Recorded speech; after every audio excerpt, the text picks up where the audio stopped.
Saat Amerika Serikat melanjutkan blokade maritim ke Iran, Komando Pusat Amerika Serikat merilis rekaman jet F-35C Korps Marinir melaju kencang di dek penerbangan sebelum melesat di atas Laut Arab. Pesawat tempur siluman lepas landas dari USS Abraham Lincoln saat kapal induk itu mendukung blokade Angkatan Laut Amerika Serikat yang menargetkan kapal-kapal yang berlayar ke dan dari pelabuhan Iran. Tanggal dan lokasi pasti dari rekaman tidak dapat diverifikasi secara independen saat publikasi.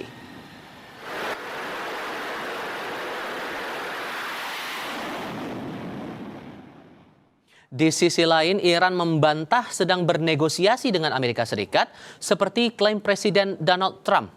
Iran menegaskan tim negosiasinya tetap berada di dalam negeri, seraya menambahkan Menteri Luar Negeri Abbas Araghchi sedang melakukan perjalanan ke Irak namun bukan untuk bernegosiasi. Pernyataan Iran melalui juru bicara Kementerian Luar Negeri Ismail Baghaei hanya beberapa jam usai Presiden Donald Trump mengklaim telah membatalkan serangan besar-besaran karena Teheran menginginkan kesepakatan. ما الان مذاکره‌ای با آمریکا نداریم. مذاکرات با عمان هست، متمرکز بر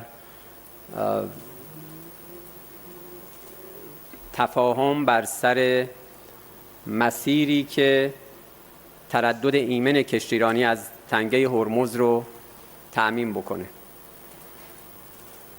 تلاش ما این هست که در اولین فرصت با مشورت عمان، با همکاری عمان مسیری رو تعیین بکنیم، مسیری که قاعدتاً موقت خواهد بود.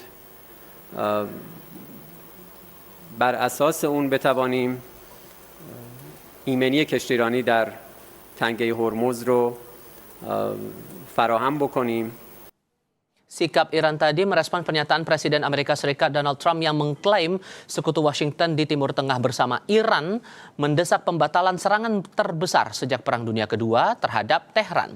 Penundaan serangan dilakukan jelang perundingan antara Amerika Serikat dengan Iran. By Saudi Arabia, by UAE, and by Qatar, and by Iran. We were all set to go. It's about at this time right now. And it would have been a massive attack. We're all set to go, but when the allies asked to call it off, you got to sort of say, well, let's see. And the reason they asked is I think there's a deal. There's a deal on Hormuz, and then there will be a deal on the nuclear, or you might call it the denuclearization.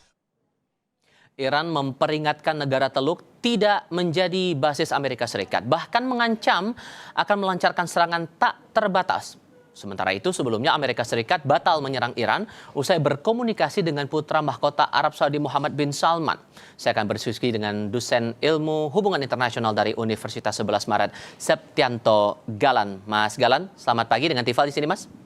Pagi Mas Tima. Ini kan sudah 5 bulan lebih perang antara AS dan Iran berjalan, tapi plotnya selalu maju mundur, tarik ulur antara kedua belah pihak. Nah, yang terbaru ini pernyataan sikap dari anggota parlemen Iran sekaligus anggota Komisi Keamanan Nasional Ebrahim Raisa yang menyebut akan ada serangan tidak terbatas pada wilayah Teluk Persia, bahkan di luar kawasan Teluk Persia. Menurut Anda, ancaman dari pihak Iran ini sebatas gertakan saja atau ini sinyal serius? Kalaupun serius, siapa yang mau disasar?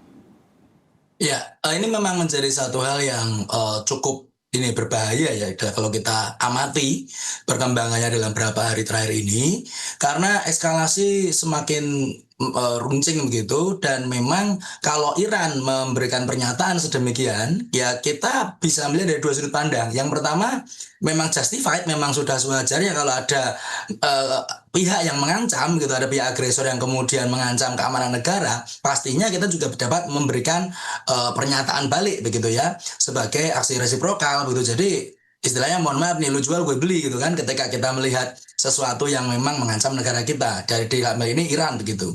Namun kemudian juga sudut pandang lain adalah apa yang kemudian dilakukan Iran ini juga, ini kita bicara secara fair saja ya, kita saya disclaimer dulu, kita bicara secara humaniter gitu, humaniter internasional, secara kemanusiaan. Kalau kemudian yang ditarget itu adalah negara-negara yang dari Timur Tengah, dengan alasan, dengan basis reasoning adalah karena mereka menjadi basis serangan dari Amerika Serikat atau mungkin sekutu begitu ya, yang juga enabling atau bisa memfasilitasi serangan Amerika Serikat ke Iran, ini juga sebenarnya harus betul-betul hati-hati. Saya yakin Iran juga serius, meskipun juga ada yang banyak mengatakan ini gertakan, tapi kalau negara mereka diserang, mereka bisa serang balik. Ini seperti itu.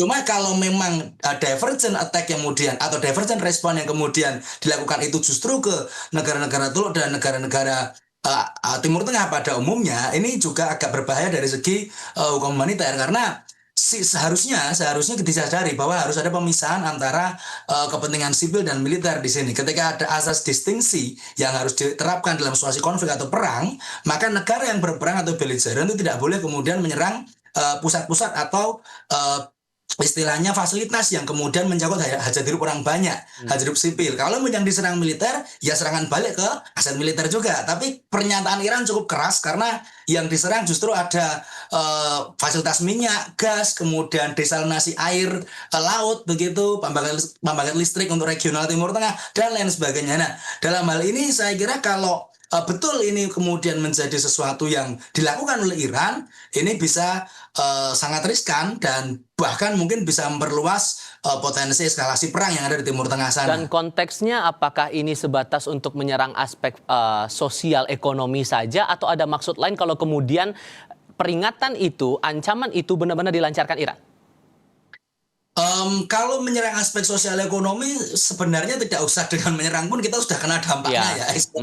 Minyak dan gas juga terdampak. Tapi efek apa sebetulnya mau disasar Iran sampai akhirnya keluar pernyataan itu menurut Anda? Ya, yang mau disasar Iran adalah mungkin ke ini, sikap dan juga keberpihakan dari negara-negara Timur Tengah yang sampai saat ini belum ada ketegasan 100% untuk bisa menghentikan atau mungkin memberikan itikat serius untuk menyetop Amerika Serikat dan sekutunya, mungkin dalam hal ini juga Israel begitu ya, yang terus-menerus juga sekarang sedang menyerang Gaza. Jadi jangan sampai kita teralihkan perhatian juga. Saya kira Iran ingin memberikan satu stressing point bahwa bagi negara-negara regional Teluk atau negara-negara regional Timur Tengah pada umumnya, sudah saatnya mereka memberikan sikap. Sejauh ini yang memberikan sikap mungkin yang terlibat langsung adalah Oman melalui Selat Hormuz dan diskusinya yang meskipun itu masih melempem begitu ya, belum final. Qatar yang kemarin juga membantu mediasi karena Pakistan juga belum maksimal. Tapi negara-negara lain seperti Bahrain, kemudian Uni Emirat, kemudian Arab Saudi bahkan, atau negara-negara lainnya yang juga dalam hal ini terlibat secara tidak langsung dalam serangan Amerika Serikat ke Iran, ini dinilai Iran ya masih tidak memberikan stance yang cukup jelas, dalam artian mereka masih dilihat berada di pihak sekutu Amerika, sehingga melupakan kepentingan regional dan keamanan regionalnya sendiri. Oleh karena itu saya kira respon Iran seperti ini itu juga memang menjadi satu hal yang tadi justified, wajar begitu. Negara diancam pasti akan ngomong kalau akan nyerang balik, tapi di sisi lain juga untuk kemudian memberikan satu sinyalemen yang nyata bahwa silakan negara Timur Tengah, tetangga kita, tetangga sendiri, ayo kita ambil sikap. Anda mau bela siapa? Anda mau menjaga keamanan siapa? Anda mau mempertaruhkan keamanan regional? Silakan. Tapi kalau Anda pengen ini perang selesai, ingin perang damai, ya silakan desak Amerika untuk kemudian menghentikan perang dan sebagainya. Karena ya betul sangat tidak jelas. Trump pernyataannya A, kemudian dari Iran pernyataannya B, dan nggak ketemu di tengah gitu. Ini sesuatu yang memang perlu ada sikap tegas dari negara-negara Teluk terutama atau negara Timur Tengah pada umumnya, atau bahkan juga perlu adanya mediator yang lebih strong begitu dalam menjembatani pembicaraan damai antara dua belah pihak. Oke, sebelum kita mengarah siapa mediatornya itu, cuman yang menarik juga dicermati selain masalah psikologisnya, upaya menyerang lewat sistem pertahanan masing-masing juga masih tetap dilancarkan dari dua belah pihak, terutama Iran. Selama ini Iran juga kita lihat diserang terus tapi tetap membalas dengan sistem pertahanan yang masih tetap kuat. Ini melihat kekuatannya akan sampai batas mana, kayaknya kita akan sanksi bahwa ini akan sampai batas tertentu dalam artian Iran punya kekuatan yang melebihi Amerika Serikat, atau Anda melihat punya cermatan lain di sini? Sebenarnya kalau melebihi itu sangat spekulasi ya. Maksudnya kita tidak tahu kekuatan Iran, ya pasti mereka nggak mungkin publish kan. Kok kemudian itu rahasia negara. Tapi yang menarik adalah bagaimana kemudian Iran bisa sustain. bisa kemudian manage keberlanjutan pembelaan atau pertahanan negara mereka dalam konflik ini dengan berbagai macam cara yang mungkin ada sebagian yang makeshift dalam artian mungkin alutsistanya bukan yang paling mutakhir seperti mungkin mobil jeep atau pick up dipersenjatai di sepanjang pesisir begitu, itu juga ada. Tapi drone, rudal, Khorramshahr dan lain-lain juga masih sedia banyak, dan saya kira ini sudah wajar ya, mereka sudah dibully Amerika Serikat 47 tahun begitu kan, terdolimi begitu, sehingga apa yang kemudian dilakukan Iran, apa yang kemudian dimiliki oleh aset Iran ini mencerminkan suatu hal yang memang sebagai buah dari persiapan pertahanan diri yang nyata begitu. Bukan mungkin Amerika juga seperti yang sudah pernah dibahas di berbagai diskusi sebelum ini, Amerika cukup kaget begitu kan, dan saya kira menjadi satu hal yang patut patut digarisbawahi bahwa dalam konteks pertahanan negara, dalam konteks mempertahankan wilayah dan juga kemudian membalas ancaman daripada agresor begitu, Iran dalam hal ini terbukti sudah sangat luar biasa dalam konteks itu. Oke. Kita coba lihat di lain pihak. Ini Amerika Serikat. Yang juga menarik dicermati adalah pernyataan AS yang menyebut ada upaya, ada keinginan dari Iran dan negara-negara Arab untuk coba kita bahas perundingan lah, untuk bahas kesepakatan. Bahkan sikap AS yang batal menyerang Iran karena kabarnya nih setelah berkomunikasi dengan putra mahkota Arab Saudi Muhammad bin Salman. Ini muncul pertanyaan barunya gini sih Mas, karena dalam 5 bulan ini tarik ulur terus, efek psikologis ya dalam tanda kutip, yang butuh damai, yang butuh kesepakatan sebetulnya siapa sih kalau begitu? Ya, kalau yang butuh damai bisa kita lihat sebenarnya ya Amerika sendiri juga sudah capek ya, kalau kita melihat mereka nggak punya exit strategis, mereka juga dari awal motivasi menyerangnya juga berganti-ganti begitu.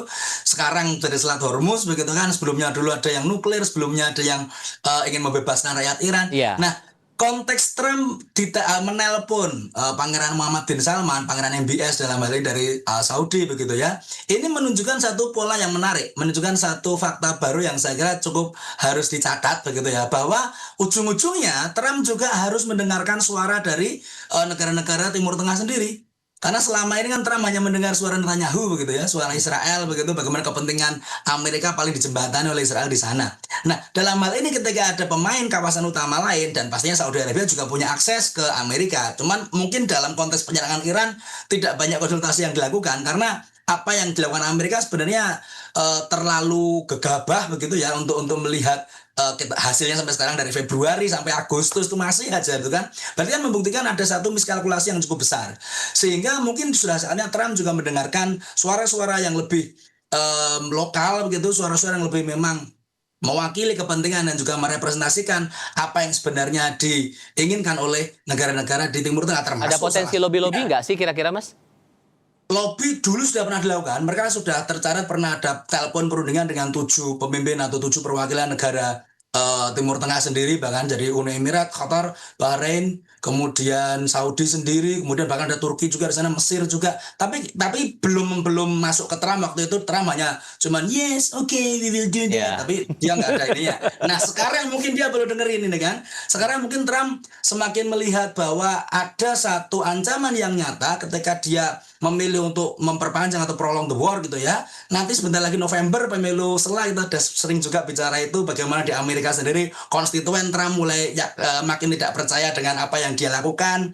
Kemudian harga minyak juga naik turun. Kalau kemudian Amerika bilang kita nggak ikut harga minyak Brent gitu, kita punya WTI, West Texas Intermediate sendiri, itu juga naik sama aja. Jadi sesuatu yang besar juga sedang terjadi di Amerika Serikat sendiri, di mana mereka mulai memiliki less and less trust itu ya. Mereka mulai memiliki kekurangan kepercayaan kepada pemerintahan Trump sendiri, mau dibawa kemana gitu ya, kalau boleh pinjam lagunya Armada itu, mau dibawa kemana atau ini Amerika Serikat ini gitu kan.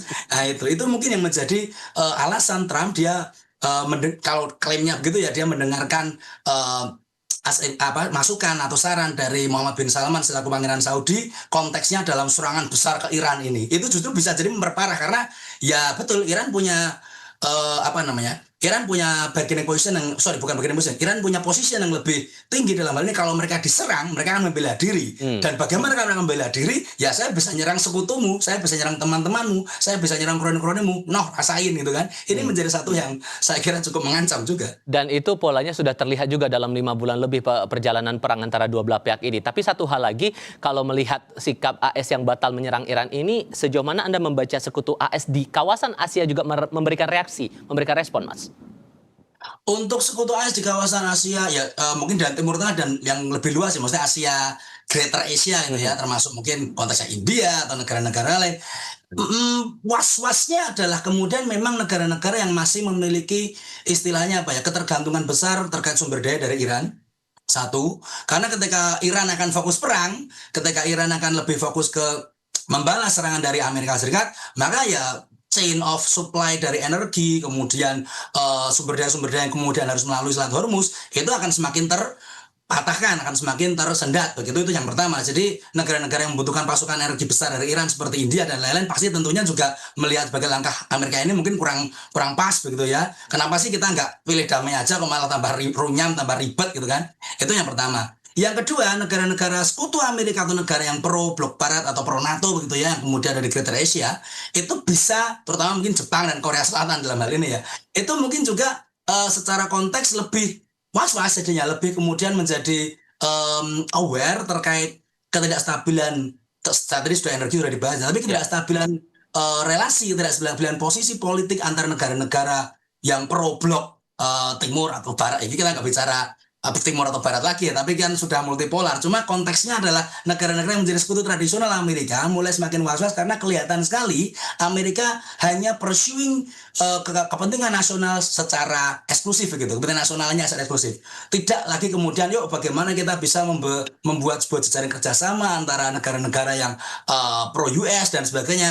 Dalam pemerintahan Trump kedua ini tidak terlihat hal itu, dan ya pastinya karena Trump sangat-sangat MAGA kan, sangat-sangat make America great again. Jadi konteks dari kerjasama dan sekutu mungkin makin nggak menguntungkan kalau dekat dengan Amerika saat ini seperti itu, sehingga mereka akan berpikir dua kali kalau kemudian mereka akan ikut serta dalam agenda Trump, terutama konteksnya kaitannya dengan perang di Iran saat ini. Oke, semua masih wait and see kalau begitu. Mas Galan, terima kasih banyak sudah berdiskusi bersama saya kali ini. Sehat selalu ya Mas, selamat pagi.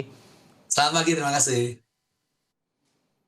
Berita lainnya usai jeda, tim 9 Kejaksaan Agung memeriksa 4 saksi dalam kasus tindak pidana pencucian uang yang melibatkan mantan Jampitsus Febri Adriansyah.